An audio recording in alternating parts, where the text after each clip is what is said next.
নমস্কার। আজ ফ্রিজে পড়ে থাকা ভাত দিয়ে একটি সুস্বাদু রেসিপি বানাবো। প্রথমে গাজর, বিন কড়াই এবং ফুলকপি সাদা তেলে অল্প করে একটু ভেজে নিলাম। ওপর থেকে একটু নুন ছড়িয়ে দিলাম যাতে তাড়াতাড়ি নরম হয়ে যায়।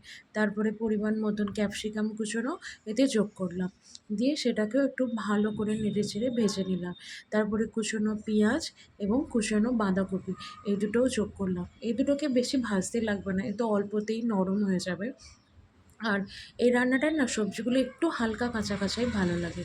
এরপরে অল্প পরিমাণ আদা কুচি, রসুন কুচি, পরিমাণ মতো ভিনিগার, সয়া সস, চিং কোম্পানির শেজওয়ান চাটনি দিয়ে ভালো করে নেড়ে নিতে হবে। তারপরে চিংয়ে শেজওয়ানের রাইস ফ্রাই মশালা দিয়ে ভালো করে নেড়ে নেওয়ার পরে ফ্রিজে পড়ে থাকা ভাতটা এর মধ্যে দিয়ে ভালো করে এপিট ওপিট করে মিশিয়ে নিলেই তৈরি হয়ে যাবে ফ্রায়েড রাইস বা রাইস ফ্রাই। কেমন লাগলো জানাবেন।